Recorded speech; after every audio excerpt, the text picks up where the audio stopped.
I would like to read some wonderful scriptures here. Isaiah 53, let's read that. Who hath believed our report? And to whom was the arm of Jehovah revealed? For he shall grow up before him as a tender plant, and as a root out of a dry ground.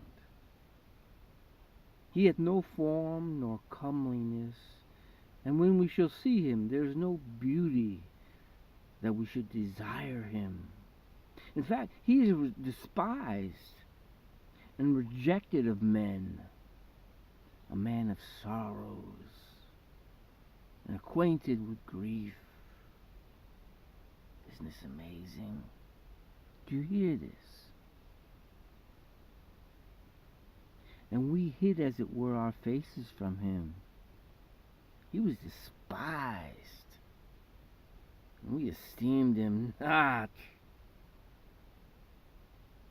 Listen to this. Surely he hath borne our sorrows.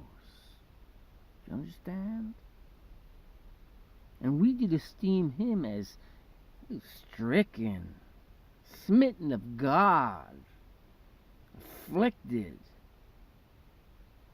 Listen. But he was wounded for our transgression. He was bruised for our iniquities. The chastisement of our peace was upon him, and with his stripes we are healed.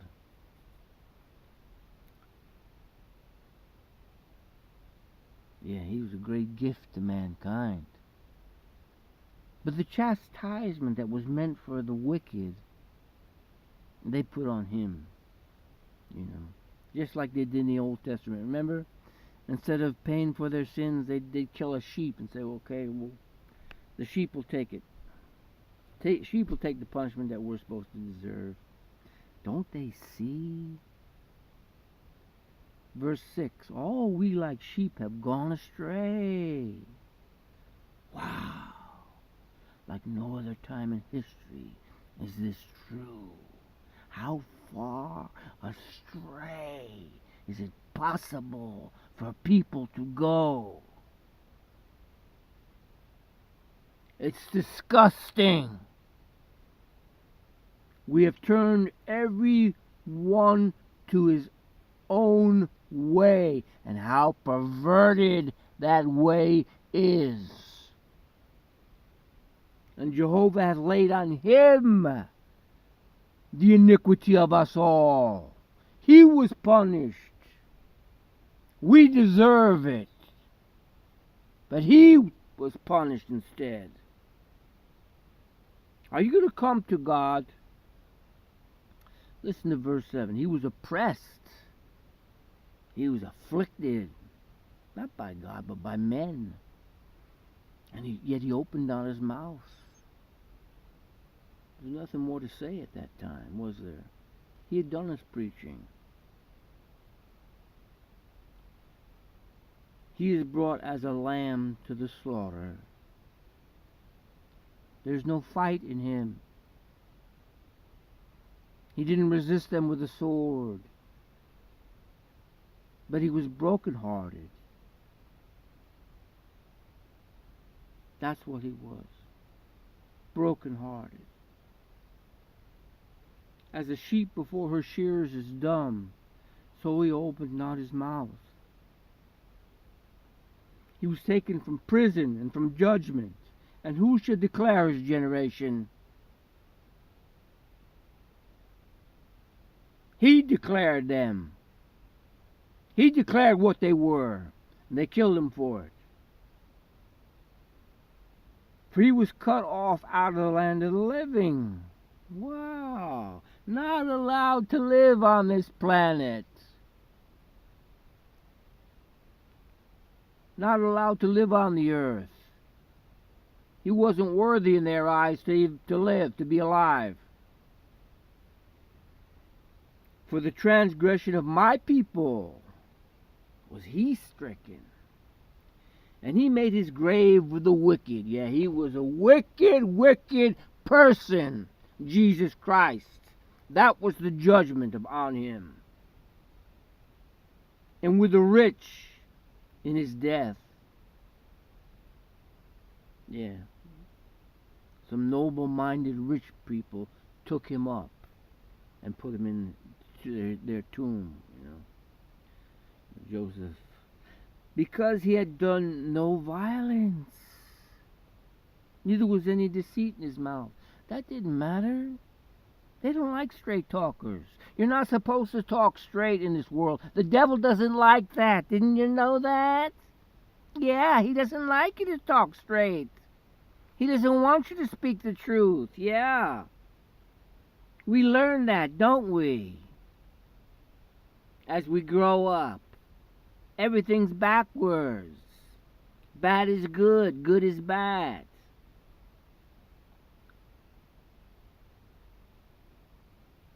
Well, he was no terrorist. He didn't commit any violence. Oh, yeah, he made a whip and cleaned out the temple. Yet it pleased Jehovah to bruise him. When he shall make his soul an offering for sin, he shall see his seed, and he shall prolong his days, and the pleasure of Jehovah shall prosper in his hand. He shall see the travail of his soul, and he shall be satisfied by his knowledge of what the hell is going on this earth. And shall my righteous servant justify many? If you have faith to follow him, those are the ones God justifies. And he's a great leader. He is our great leader and master and king who went into that curtain before us. Therefore I will divide him a portion with the great, and divide the spoil. And he shall divide the spoil with the strong, because he hath poured out his soul unto death, and was numbered with the transgressors. Yeah. Not like them wicked people in the church, they're oh so good. They obey the wicked people of this world. They obey the devil. They give their soul to the devil. And they're oh so good, aren't they? Hypocrites. They dress up like the world rulers of this darkness of Satan.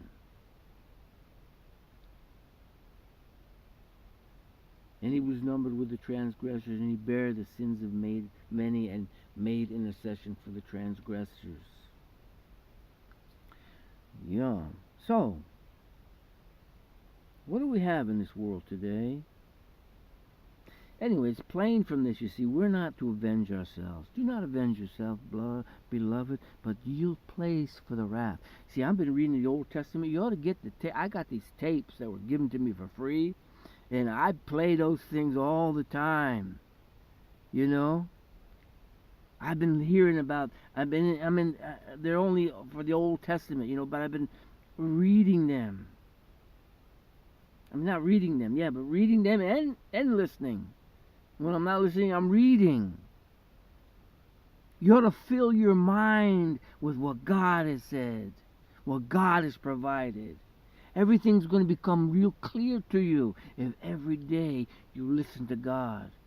Don't fill your minds with the garbage they feed you on the TV. Fill your mind with the Word of God. Really, get those tapes. Now, if you drive a lot in your car, get those tapes and have your mind on His Word constantly. That's the commandments in the Old Testament. Have His Word right before your eyes. As a band, right? Read them when you get up all the time. Believe me, you're going to profit greatly. Do you want to get closer to God? Do you want to conform more to His thinking, to His ways? Read it. I only had the beginning of the New Testament. It ended like in the book of 2 Samuel, I think is where they ended, But I'm reading on beyond that because it's so interesting, I've read it before, yeah, but there's a time where you stop trying to think, well, I'm going to read so I can say I read this much, when you just don't even think about that. We're not supposed to read the Word of God so we can throw it off and do what we want to do. We're supposed to, you want to read the Word of God because you want to get into it.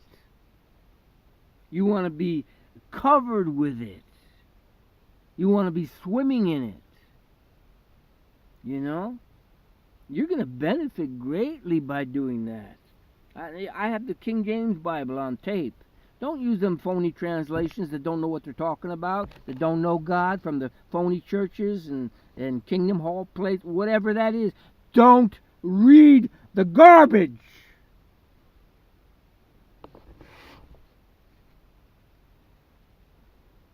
When you study the Bible in your hands, read all the different translations, you know.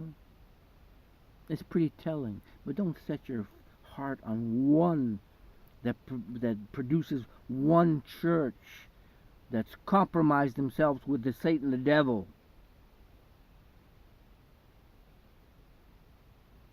They're not standing firm for the Word of God.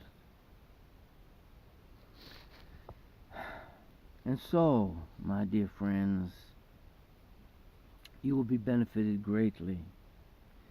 When you hear in the Old Testament all that God says, you know, well, first of all, take a look at what God did for the Israelites when they were up against the Red Sea, and it looked like they were all going to be slaughtered to death by the Egyptians.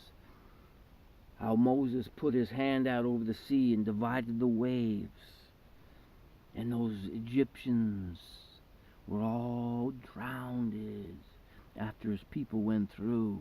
And even today they can find remnants of what looks like chariot wheels down under that Red Sea. Go to the land of Sodom and Gomorrah, and you can see where God rained down fire and brimstone. It's still there in the walls of that city. Yeah, it's like a big heap of salt and dirt, but there's all these balls of brimstone all over the place, encapsulated in dirt and mud. Sometimes they dig them out. They're all there. The Word of God is real. It's true, man. That's the good news of the kingdom. I mean, listen to that good news of the kingdom. Because the fearful, those without faith, the abominable, those that are disgusting in their filth, that have lost all faith and compromised and been doing the devil's work, they're going to be eternally destroyed. Unless they can get up enough faith. Let's see if they can do it, man. Can you do it? It's getting late now, you know. Let's see what you can do. You see, we're not to avenge ourselves, you know. But the Israelites, when they went into the Promised Land, they did a lot of killing. David was a man of bloodshed, great bloodshed. But things have changed. God says He doesn't want His people involved with that.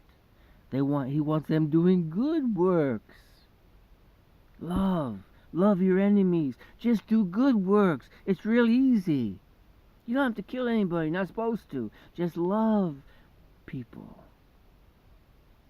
And part of love is like when a father loves his child, he corrects him, teaches him. So even though we don't use violence,